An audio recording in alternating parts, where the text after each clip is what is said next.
Улсад ажлын ажлыдаж буй Оросын холбооны улсын ерөнхийлөгч Аргин Цэгнайданыг үдэтгэн өгдөж Монгол улсын Гүрээд даруул Жагсан үдэт даруулын дарга Ахмад Ваатри Арумат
У нас действительно очень давние, прочные и глубокие связи.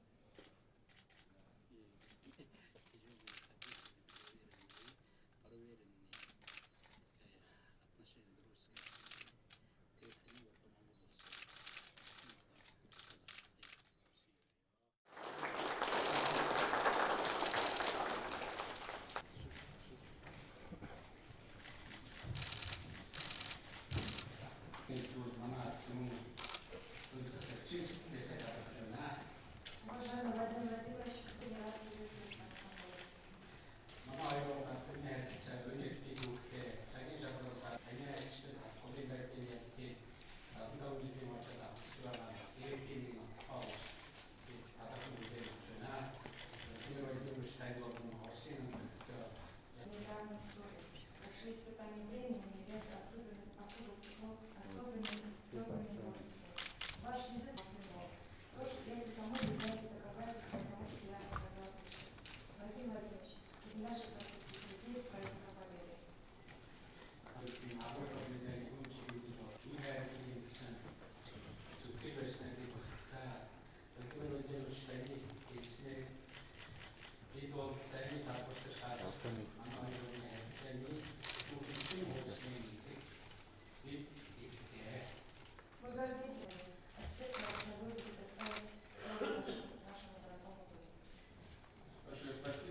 принимает таких аэросудов, плеч, очень.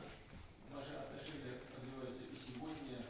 Это и военное сотрудничество, сотрудничество в области гуманитарных отношений и, конечно, в сфере экономики. Это находится в многочисленных случаях. Он многие сандры, где читают кровь, они хам лама это время, когда особенно и чудо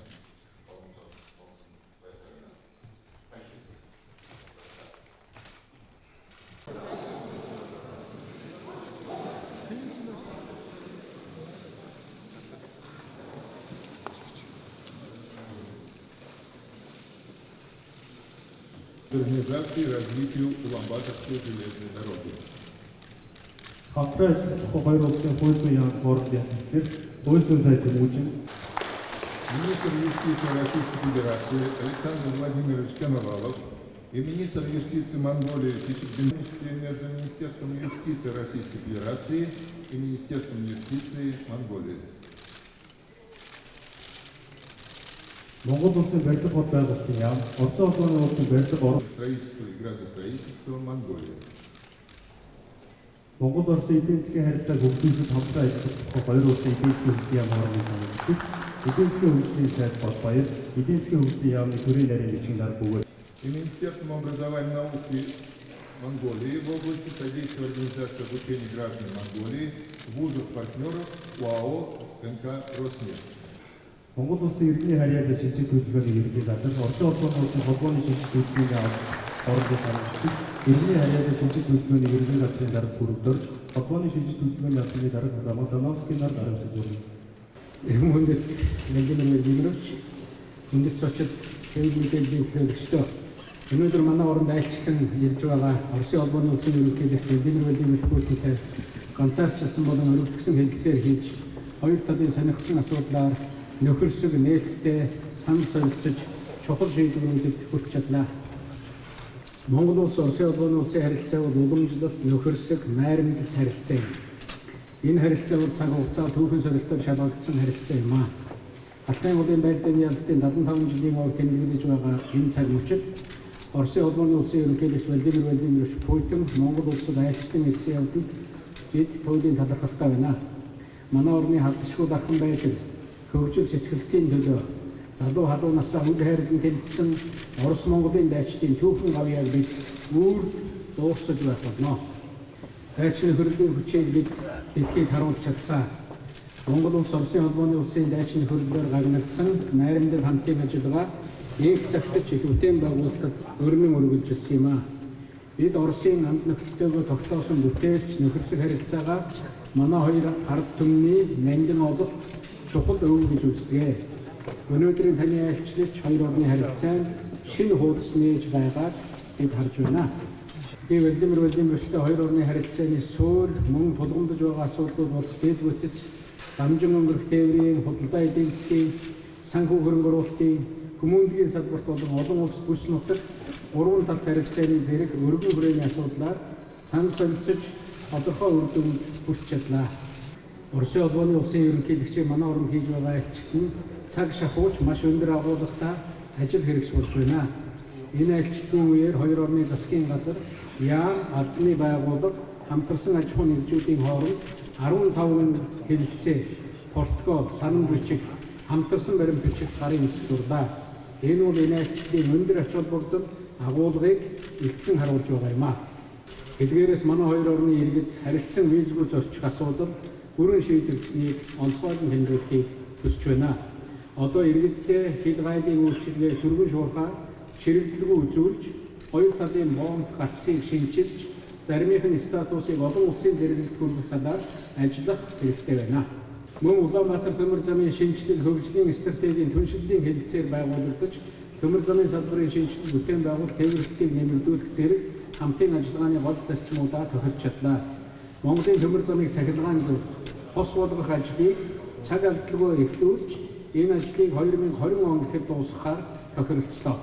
Мөн төмөр замын ачаал хамжуулан тээвэрлэх нөхцөлийн тухай Монгол улс Оросын холбооны улсын засгийн газар хоорондын болон Монгол улс Оросын холбооны улс бүгд найрамд хятад улсын засгийн газрын хооронд төмөр замын дамжин өнгөрөх тээврийн хэлтсээрийг ойрын үед байгуулах талаар ярилцлаа. Хоёр орны худалдааны тэнцвэр тарьцаа хэд зөрүүтэй байгааг бид анхаарал хандууллаа. Хоёр улсын худалдааны нөхцөлийг нэн тааламжтай болгож 2020 он гэхэд худалдааны эргэлтийг 10 тэрбум Америк долларт хүрэхээр ярилцлаа. Мөн Монгол үйлдвэрлэсэн бараг Оросын холбооны улсын зах зээл 20 жилийн хугацаатаа татвар гайлын хураамжгүйгээр хэмжээ харгалзахгүйгээр нийлүүлж байх гэрээ хэлтсээрийг ойрын үед эхлүүлэх саналтай байгаагаа би илэрхийллээ. Мөн хоёр талын худалдаанд өөрийн мөнгөн тэмдэгтийг өргөнөөр ашиглах, харилцан солилцоо хийх, худалдааны хэмжээтэй дүү хүрээлэгийн зээл авах талаар ярилцлаа. Мөн хоёр тал хамтарч тодорхой чиглэлээр сургууль, сургалтын төв байгуулах, урлаг, соёл, спорт, хэвлэл мэдээллийн байгууллагын харилцаа хамтын ажиллагааг өргөжүүлэхээр тохиролцлоо. Мөн Монголын талаас санаачилсан талын зам төслийн талаар бид ярилцлаа. Монгол улс Оросын холбооны улсаас бүгд найрамд хятад улс руу тавих хийн хоолойг Монголоор дамжуулж тавих давуу талуудыг бид урьдсан. Ер нь хийн хоолой болон бусад дамжин өнгөрөх бүтцийн хувьд Монгол улс түүний аюулгүй найдвартай байдлыг хангах тал дээр зам бартаа, саад бартаа, дөт дотоодын хэрэглээ их биш зэрэг олон давуу талыг тайлбарлаж ярилцлаа. Энэ асуудлыг судлах, хамтран ажиллах боломжийг авч үзэх талаар манай засгийн газрын төвшөнд ажлын хэсэг ажиллаж байгааг мөн дурдлаа. Цаашид цагаатгүй байгуулах гэрээ хэлтсээр баримт бичгийн болон харилцааны асуудлаар тодорхой санал хоёр талдаа гаргаж ойрын үед болох айлчлалд арга хэмжээний үеэр шийдвэрлэхээр тохиролцлоо. Мөн манай хоёр орны цэрэг техникийн уламжлалт харилцаа хамтын ажиллагаа өргөжин бэхжиж байгаад бид сэтгэл хангалуун байна. Ирэх жил бол агвай эх орны дайны ялалтыг 70 жилийн он цэргийн баярын парадад Монголын зэвсэг хүчний төлөвлөлийг оруулах талаар ярилцлаа. Мөн яриа хэлцээний үеэр олон улс бүс нутгийн байгууллагын хүрээнд хамтарч ажиллах, бүс нутгийн аюулгүй байдлын болон уран тал дээд хэмжээний Улаанбаатарын уулзалтын талаарх манай санаачлагыг Оросын холбооны тал ойлгон хүлээн авч байгаад бид баяртай байна. Би Оросын холбооны улсын ерөнхийлөгч Эрхэмсэг ноён Владимир Владимирович Путиныг манай орон бүрэн хэмжээний төрийн айлчлалаар дахин саатан морилтыг хүрлээ. Эрхэмсэг ерөнхийлөгч Владимир Владимировичийн энэ удаагийн айлчлал хоёр орны уламжлалт, найрсаг харилцааг улам хөгжүүлэн бэхжүүлэхэд их хөв нэмэр оруулж, хоёр орны харилцаанд шинэ хуудас нээж байгааг би онцлон тэмдэглэж байна. Анхаарал тавьсан баярлалаа. Ноён өдөртөө бидний хийсэн хилцээ болон айлчлал маань бүхэндээ Орос Монголын харилцааны төвхөнд хамгийн чухал үйл явдлын нэг болох Алхам бол хамтран ялалт байгуулсны 75 жилийн хойд зориулсан юм. Ийм хандлагын яруу жишээ бол энэ түүх зориулсан баяр төслийн арга хэмжээнд байна. Өнөөдөр бид эдгээр зүйлийг олсон. Хамтан түүхэн байд орсон ч өнгөрсөн үеийн баатарлаг хуудсууд бол Орос Монголын өнөөгийн харилцааны өөр хоорондын хүндэтгэл, эд хэлцэл, найрамдлаг үзэл санааны үүднээс хөгжүүлэх сайхан үндэс мөн. Бидний нийтийн зорилт бол Орос улс, Монгол улсын арга түмний тусын тул хамтын ажиллагаагаа цааш хөгжүүлэх тул тодорхой алхмуудыг хийх явдлыг ерөнхийдөө бид хоёр хэмжээний явцад санал нэгтэй байлаа. Хилцээний үр дүнд харуулсан ноён элбэг дорчид хоёр цаашид ажиллах талаар тодорхой замын зүрх бүтэхийг яамдудаа даалгах болно. Энэ баримтыг шинэ үйлдвэрлэлийг бий болгох, хоёр талын худалдаа хөрөнгө оруулалтын төв урамшуулах, мөн хүмүүнлэг хэлтэй холбоох хэрэгжих болно. Монгол улсын тээврийн дэд бүтцийг хөгжүүлэх хамтын ажиллагаа хэрэгжүүлэхээр бид төлөвлөсөн. Уул уурхайн самбар хамтын ажиллагааны баялаг туршлага хөрөнгөсөн билээ. Баялаг боловч хүрэхэд хэрэгтэй ол газруудыг Монгол улсад ашиглах боломж нэгдэх болно. Уул уурхайн самбарт хөрөнгөсөн баялаг туршлага бид ашиглах бүрэн боломжтой байгаа. Үүнд Азийн хамгийн том зис молибден үйлдвэрлэгчийн нэг болон бидний хамтарсан эрдэнэ төлбөр дурдж байна. Мөн төлөвчлэн аль толгойрогч Монгол Улс нефть компаниг дурдж болохгүй. Энэ хоёр компани бол Монгол Улсын бодолын нийт бүтээгдэхүүний 20 хүртэлх хувийг хангаж байгаа бөгөөд тэдгээрийн технологийн ил бүрэн шинжилгээг хийхэд төлөвлөж байна. Агаарын төрлийн хүрээнд хамтын ажиллагаагаа бэхжүүлэхэд тохиолдлоо. Үүнд тус бүхэн болох ёстой хоёр бичгүүд харин бичгүүд иргэний нисхийн салбарт хамтран ажилладаг протокол мөн нислэгийн маршрутын сүлжээ бүрэх аргалт мяатын хоорондын санам бичиг юм аа. Орос улс уламжлалт ёсоор Монгол улсад захиргаан элчин хүчийг найдвартай нийлүүлж эснэрээ хэрэглээний 7% хангалтгаараа Монгол улсын элчин хүчний аюулгүй байдлыг хангахад чухал үүрэг үүсэж байна. Дэлхийн тавцанд бас гол компани нэг болох Роснефть компани маань Монгол улсын нефтийн бүтээгдэхүүний хэрэгцээний ихэнх хувийг хангаж Улаанбаатарын олон улсын нийслэлийн үндэсний бодлогыг бас шалтгаанаар хангаж байгаа. Роснефть компани маань Монголын зах зээл өөрийн оролцоог хүргэжүүлэх ихэнх төлөвлөгөөтэй байна. Монгол улсад газ, урал, гэрмэл загварын автомашин болон автобусыг сайн мэдгийг тэмдэглэн манай үйлдвэрлэгчид автотехникийн нийлэмдээ нэмэгдүүлэх боломжтой байна. Бидний хэлэлцээний явцад ихэмсэгийн хэлэлж бас манай хоёр талын хурдтай тэнцвэргүй байдал манай талд ашигтайгаар оршиж байгааг тэмдэглэлээ. Үүнтэй холбогдуулан ноён хэлэлж манай орны зах зээлд оруулах талаар Монголын уламжлалт бүтээгдэхүүний хязгаарлалыг туслах хүсэл тавьсны дагуу бид энэ талаар мэдээж хэрэг ажиллаж эдгээр асуудлыг туслахыг хичээх болно. Монгол улс бол Оросын талын олон нийгмийн болон арын цэврийн шаардлагыг хангасан нөхцөл манай зах зээлд бол ихэнх хэмжээний бүтээгдэхүүн зэрэг манайч бүтээгдэхүүний хэлбэр бүрэн боломжтой. Хэлцээний явцад бид бас хүмүүнлэгийн асуудал, хүмүүнлэг ихэнх холбоонд ихэнх талдаа энэ маань боловсрол соёлын асуудал мөн иргэдийн харилцаанд орчих асуудал болдог. Улаанбаатарт Оросын гол хэрэгүүлэх их сургуулийн нэг болох Механик мэрэмжил Оросын эдийн засгийн их сургуулийн салбар амжилттай ажиллаж байгааг бид мэднэ. Өнөөдөр тэгээд Роснефть компанитай байгуулсан хэлцээр маань энэ талаар хамтын ажиллагааг үргэлжлүүлэхэд төлөвлөж байна. Мөн иргэдийн харилцаанд орчих талаар визийг туслах тухай хэлцээр өнөөдөр байгуулсан маань маш их ач холбогдолтой юм. Мөн бүс нутгийн асуудал хамтын ажиллагаа маань бас чухал ач холбогдолтой. Мөн олон улсын харилцааны хүрээнд бид бас үйл ажиллагаа харилцан зохицуулж байх болно. Нэгдсэн үндэсний байгууллага Шанхай хамтын ажиллагааны байгууллага зэрэг олон улсын гол тавцан дээр бас хамтын ажиллагаа үргэлжлүүлэх болно.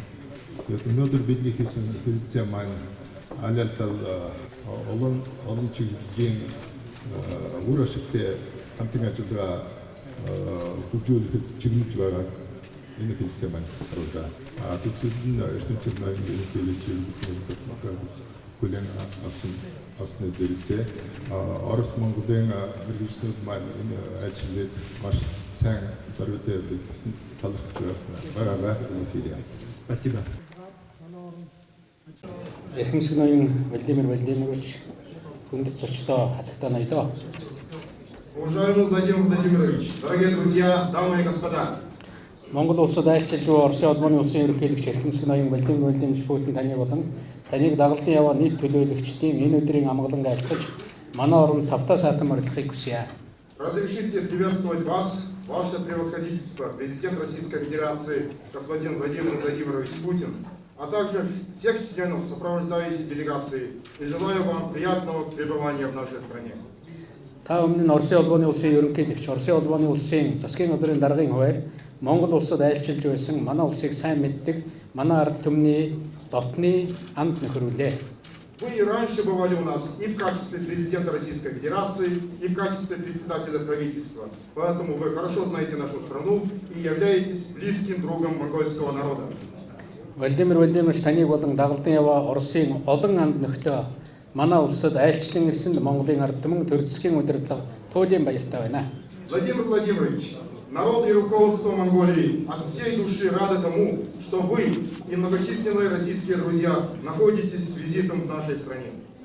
Энэ өдрүүдэд бид Монгол улсын тусгаар тогтнол ард түмний эрх чөлөөг батлан бэхжүүлэхэд шийдвэрлэх үүрэг гүйцэтгэсэн 20 дугаар зууны түүхэн үйл явдлын нэг болох халахын голын байлдааны ялалтын 75 жилийн ойг улс орон даяар Оросын ард түмэн цэрэг дайчид найрамдлын элчлүүлэгчдийн хамт ёсон тэмдэглэж байна. Энэхүү он баярт Оросын албаны улсын ерөнхийлөгч өөрийн биеэр хүрэлцэн ирж оролцож байгаа нь Оросын төр засаг ард түмэн энэхүү тэмдэглэлт ойн үнцнийг хэрхэн үнэлж байдгийг харуулж байна. Эрхэм хүндэт Владимир Владимирович танд болон Оросын амд нөхдөдөө ялалтын баярын мэнд хүргэж Монголын ард түмний нэрийн өмнөөс чин сэтгэлийн талархал дэвшүүлье. В эти дни вся наша страна вместе с народом России, российскими воинами и посланниками дружбы торжественно отмечает 75-летнюю годовщину победы в боях на реке Халхин-Гол, ставшей одной из ключевых исторических событий 20 века и сыгравшей решающую роль в укреплении независимости Монголии и защиты свободы нашего народа.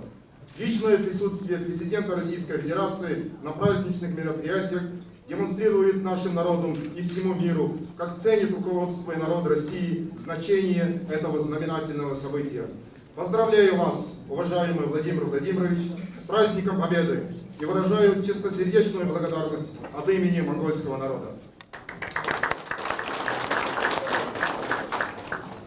Түүхтэй нөө тэмдэглэн өнгөрүүлэлттэй холбоотой олон арга хэмжээг бэлтгэн зохион байгуулахад хоёр улсын засгийн газар, цэрэг дайчид, төрийн болон төрийн бус байгууллагууд, хамтарсан аж ахуйн нэгжүүд, эрдэмтэн судлаачид, иргэд олон нийт, залуучуудын төлөөлөлд идэвх санаачлагтай оролцсон энэ ялдамд чин сэтгэлээсээ талархал дэвшүүлье. Пользуясь случаем, выражаю признательность правительствам двух стран, воинам, государственным и общественным организациям, совместным предприятиям, ученым, частным лицам, энтузиастам и представителям молодежи за проявленную инициативу и содействие в успешной подготовке и проведении многих праздничных мероприятий. Одоогоос 75 жилийн тэртeel Монголын дорнод хэл хязгаар нутаг халахын голд болсон байлдаа нь айсуу дэлхийн дайны өгтөл болсон билээ.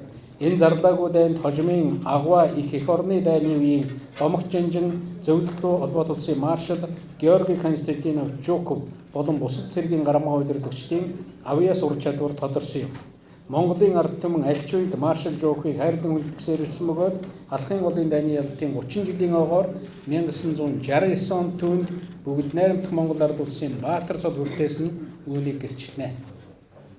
Бои 75-летней давности на реке Халхин-Гол на восточных рубежах Монголии стали предтечей грядущей мировой войны. Халахын голын дулдааны үйл явц удирхон цагийн ирэхээр энэ хүү түүхт ялалтын ач холбогдол улам бүр тодорсоор байх болно. Энэ ялалт Монгол улсын төрийн тусгаар тогтнолыг улам бэхжүүлж, нутаг дэвсгэрийн бүрэн бүтэн байдлыг баттхан хамгаалж, Монгол Оросын ард түмний найрамдлыг дайчин нөхөрлөлөөр гагнасан юм. Энэ ялалт зөвлөлтийн алс дорндод дайны аюулыг хазаарлан зогсоож, нэгэн зэрэг хоёр фронт дээр тулдахаас сэргийлж чадсан нь маргашгүй түүхэн үнэн билээ. Более времени бои на реке Халхин-Гол с каждым годом отдаляются от нас. Однако значение той исторической победы становится все ярче. Эта победа укрепила государственную независимость Монголии, сохранила территориальную целостность страны и скрепила дружбу двух народов узами боевого сотрудничества. Эта победа остановила угрозу войны на дальневосточных рубежах Советского Союза и предотвратила необходимость сражаться одновременно на двух фронтах. Это неопровержимая историческая истина. Халахын голын дайн бидний хамтын ялалтаар дууссан. Бид энэ дайнд ялснаар дайчин нөхөрлөлийн хүч агуу юм гэдгийг дэлхийд дахинд харуулсан. Чухам хүү хүнд цаг үе бүхэнд хамт байсан эх орны минь тусгаар тогтнолыг олон мянган хөвгүүд огтынхон халуун ам бүлээн цусаар баттгсан Оросын ард түмний ач тусыг бид үеийн үедээ санал дурсаж явах болно. Война на Халхин-Голе закончилась нашей общей победой. Эта победа продемонстрировала на весь мир не только мощь оружия, но и могучую силу боевого сотрудничества. Мы будем вечно помнить и чтить помощь российского народа, стоявшего вместе с нами во все трудные времена, отдавшего жизнь тысячи своих сыновей и дочерей за независимость нашей Родины. Би өнөөдөр халахын голын байлдаанд оролцсон эдүүгээ амьд сэрүүн байгаа Монгол Орос орны цөөхөн ахмад дайчдын төлөөлөл болох 38 хүнийг Монгол төрийн дээд цол одон медалаар шагналаа. Тэдний дотор домогч Жуковжинжны тушаалаар 21 наснда хорооны дарга болж дайчин нөхдөд удирдан эх орныхоо төлөө баатарлагаар амь хайргуу тулдаж явсан Ахмад дайчин Пунцгийн шагтар сурангуйд Монгол улсын баатар солиолголоо. Баатар маань энэ хүндэтгэлийн зоогт дайчин нөхдийнхөө төлөөлөлтөд оролцож байна. Та бүхэнд хамтын ялалтын баяр хүргье. Сегодня я наградил 38 ныне здравствующих ветеранов, представителей ветеранов Монголии и России высшими государственными званиями и наградами. Звание Героя Монголии присвоено Пунцагин Шагдар Сурену, который приказом легендарного полководца Жукова 21 лет был назначен командиром полка и, командуя боевыми товарищами, героически сражался за Родину. Сегодня Герой Монголии присутствует на этом приеме вместе с боевыми друзьями. Поздравляю вас с праздником совместной победы! Алхын голын дайны ялалтаар гагнагдсан Монгол Оросын ард түмний дайчин нөхөрлөд агуу их орны дайны хүнд бэрхшээлүүд болон 1945 оны чөлөөлөх дайны үхэлтэй өрссөн өдрүүдэд улам бэхжин баяжсан юм. Агуу их орны дайны үед зөвлөлтийн ард түмэн улаан айрамд монголчууд бүхнийг фронтод, бүхнийг ялалтын төлөө уриатаагаар өдөр шөнөгүй найдвартай ард тал болон хөдөлмөрлөж байсан бүхнээ зориулж ирсэн төвхтэй. Тэр үед адуун сүргийнхаа сор болсон хагас сая мөрийг зөвлөлтийн дайчлалд монголчууд бэлгэлсэн байдаг.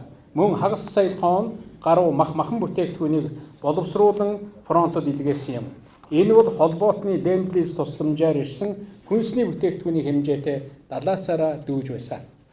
Боевое товарищество народов Монголии и России, сплоченное в ходе боев на Халхинголе, еще более окрепло и в трудные годы Великой Отечественной войны, и в смертельных сражениях освободительной войны 1945 года.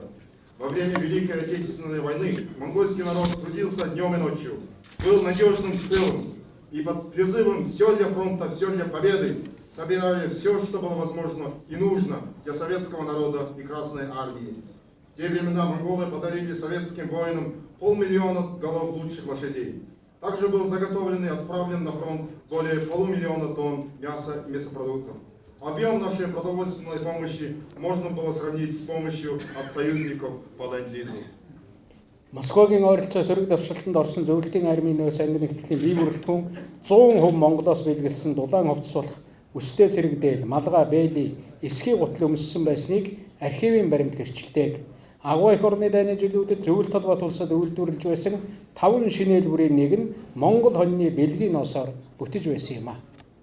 Архивные документы свидетельствуют, что резервные части, участвовавшие в контрнаступлении под Москвой, на 100% были обмундированы теплыми меховыми полушубками, шапками, рукавицами, валенками, подаренными Монголией. Каждая пятая шинель, произведенная в Советском Союзе во время войны, была сшита из поставленной Монголией овечьей шерсти. Монгол улс зөвлөлтөд улсын хувьд дайны үеийн хамгийн чухал стратегийн түүхий бол Волфрамыг нийлүүлэх цорын ганц орн байсан. Монгол Волфрам олборлох 2 чуурхаа тэр үед өдөр шөнөгүй ажилладаг байсан. Волфрам хэмээх дайны үеийн чухал түүхийдгүүгээр дайсны танкын их бие хамгаалтыг нэвтлэх сум хийх боломжгүй байсан гэдэг. В те времена Монголия была единственной страной, поставляющей в Советский Союз важное стратегическое сырье – вольфрам. 2 вольфрамовых рудника работали в Монголии круглосуточно. Без этого важнейшего сырья было бы невозможным изготовление снарядов, пробивающих танковую броню противника. Мөн манай хоёр орны ард иргэд Монголын ард түмний бэлгийн хөрөнгөн дээр үндэслэж байгуулсан Берлин хөрсөн эсхийн эскадрил танкын цуваг сайн мэднэ. Агуу их орны дайны үед гадаадаас зөвлөлтөд улсад ирж байсан нийт тусламжийн 3-ны 1 нь Монгол нутгаас Монголын ард түмний хүч хөрөнгө, хөлс хөдөлмөр, элгэмсэг сэтгэлээр бүтээгдсэн гэдгийг өнөөдөр энд тэмдэглэхэд таатай байна. Конечно, вы знаете о знаменитой воздушной эскадрилье и танковой колонне, построенных на средства Монголии и которые дошли до Берлина.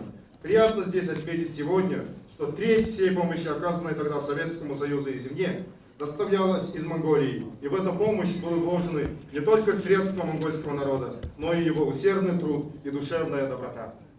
Энэ жишээг дурдахтаа өнөөдөр бүгдээрээ Ахмад үеийнхэн шиг хамтын нөхөрлөл бүтээн байгуулалтаа их ол дамжуулалт олохын төлөө найрамдал хамтын ажиллагаагаа улам бэхжүүлэхийн төлөө нэгэн сэтгэлгээр зүтгэцгээе гэж энд уриалах гэсэн юм а. Монгол улс Оросын холбооны улсыг газар нутгийн байр шиг түүх холбож байхаагаас гадна бидний хамтын хөв тавилан ирээдүй холбож байна. Бидэнд ирээдүйн сайн сайхны төлөө хамтарч хийх ажил их байна. Приводя эти примеры здесь, я бы хотел призвать всех трудиться, как и наше старшее поколение, для того, чтобы достичь новых успехов в созидательном труде и укрепить нашу дружбу и сотрудничество. Монголию и Россию объединяют не только общность границ и истории, но и общая судьба и общее будущее. Нам надо сообща трудиться ради светлого будущего. Уншиж мэдхэд ном сайхан, уулзаж ярихад нөхөр сайхан гэж манай зөөр үг байдаг. Үүнтэй адил эрхэм хүндэт Владимир Владимирович тантай хоёр орны хамтын ажиллагааг өргөжүүлэн хөгжүүлэх өргөн хүрээний олон чухал асуудал тэдгээрийг шийдвэрлэх арга замын талаар илэн далангүй ажил хэрэгч үр ашигтай хэлэлцээ хийсэндээ би туйлын баяртай байна. Таны энэ удаагийн айлчлал манай хоёр улсын уламжлалт, стратегийн найрсаг харилцааг цааш өргөжүүлэн хөгжүүлэх үйл хэрэгт жинтэй хөв нэмэр оруулна гэдэгт итгэл төгс байна. У нас есть поговорка: книга хороша для чтения, а друг для общения. Поэтому я весьма рад, что смог обсудить с вами, уважаемый Владимир Владимирович, много важных вопросов развития и расширения нашего сотрудничества. Сегодня мы провели открытые и конструктивные переговоры.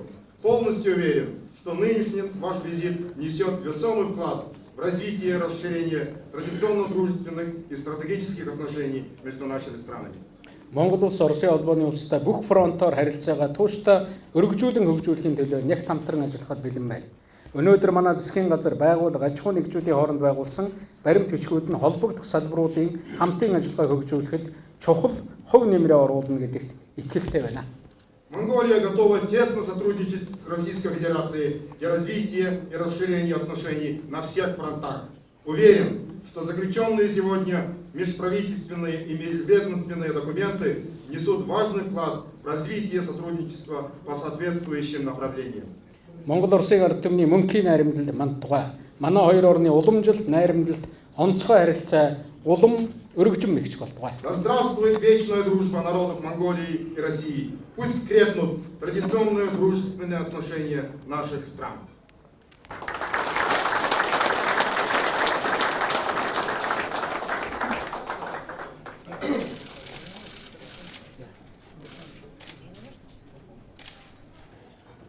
Уважаемый господин президент, дорогие друзья, мы собрались сегодня, чтобы отдать дань уважения советским и монгольским воинам, одержавшим знаменательную историческую победу у реки Халхингол.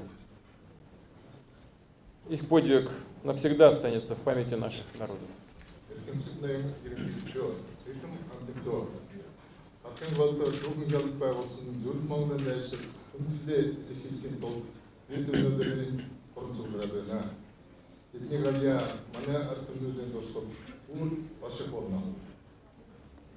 «75 лет назад советские и монгольские войска самоотверженно преградили путь агрессии.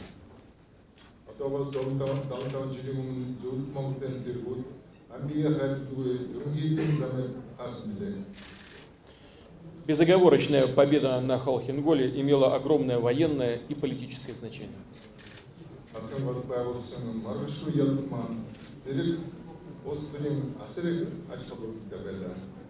Она почти на 2 года с половиной отодвинула вступление милитаристской Японии во Вторую мировую войну, оказала большую моральную поддержку народам Китая и Кореи в их борьбе против захватчиков.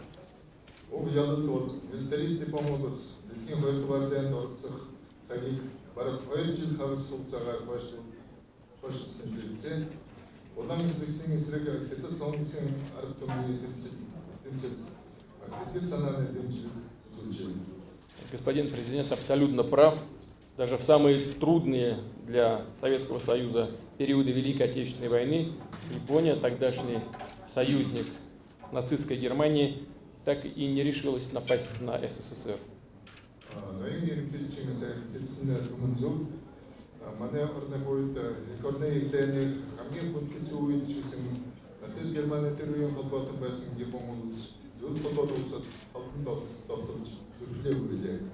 Что позволило перебросить в конце 1941 года с Дальнего Востока и Сибири на запад части и соединения, которые сыграли решающую роль в битве за Москву.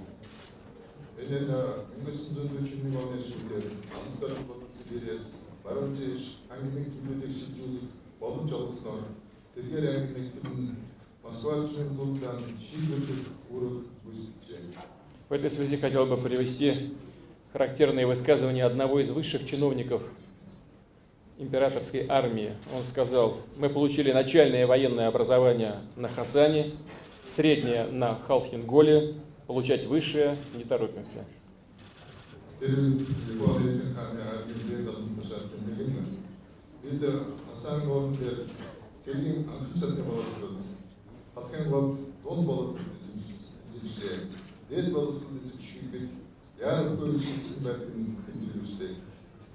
Халхин-Гол был своего рода репетицией генеральных сражений Великой Отечественной войны. Здесь прошли обкатку самые современные на тот период вооружения, закалились в боях солдаты и офицеры, приобрели бесценный опыт командира.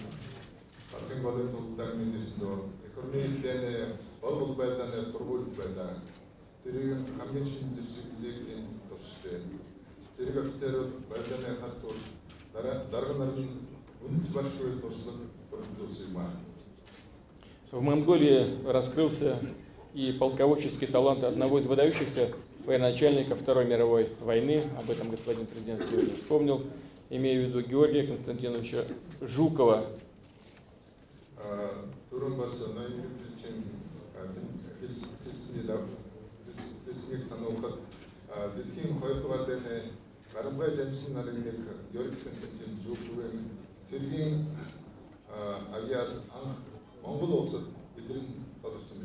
И сегодня мы посетим музей, носящий имя маршала, возложим цветы к его памяти.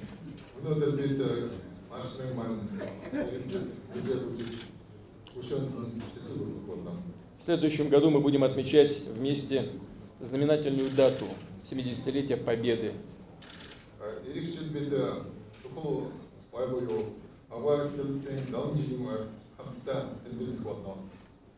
9 мая – священный для народа России праздник. В нашей стране хорошо помнят и высоко ценят помощь Монголии в годы Великой Отечественной войны, о чем господин президент сейчас тоже упоминал.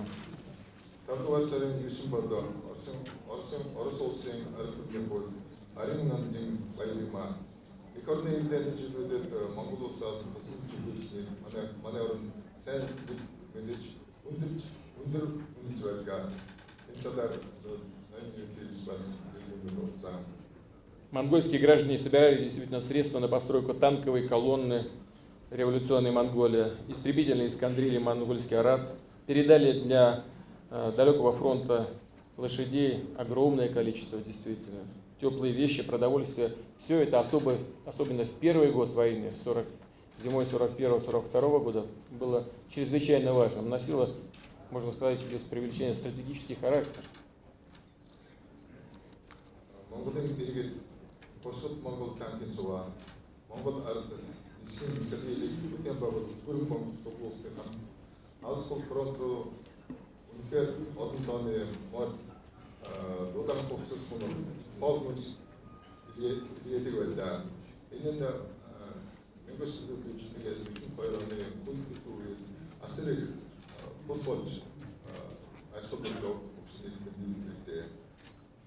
Позднее мы плечом к плечу сражались на сопках Маньчжурии и перевалах Большого Хингана, громили Квантунскую армию, вместе поставили победную точку во Второй мировой войне.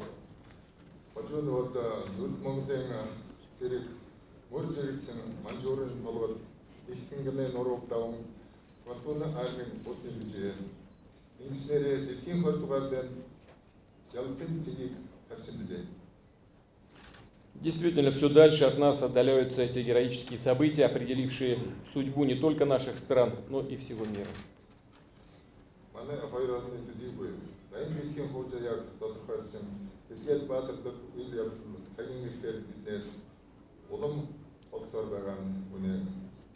Общий наш долг — сохранить светлую память о героях, тех, кто, не щадя своей жизни, сражался за свободу и независимость, победил милитаризм и фашизм.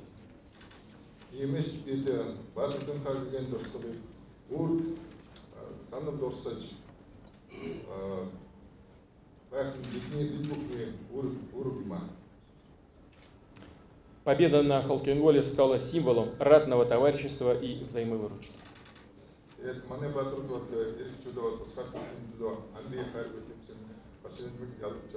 ялж чадсан ба это халкын болон ялт маань дайчин социальный великий project. Господин президент привел одну из многочисленных монгольских пословиц.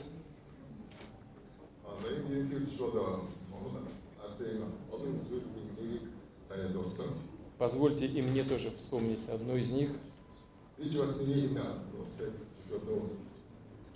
Монголы говорят, в юрте опора шест, в жизни опора друг.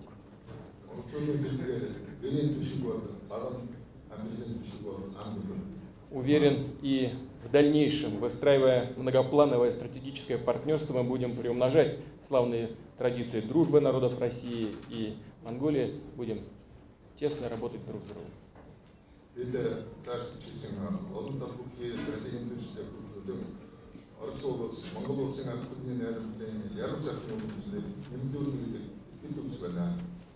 С праздником. Спасибо за внимание.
Да, он ведь заместитель Жукова.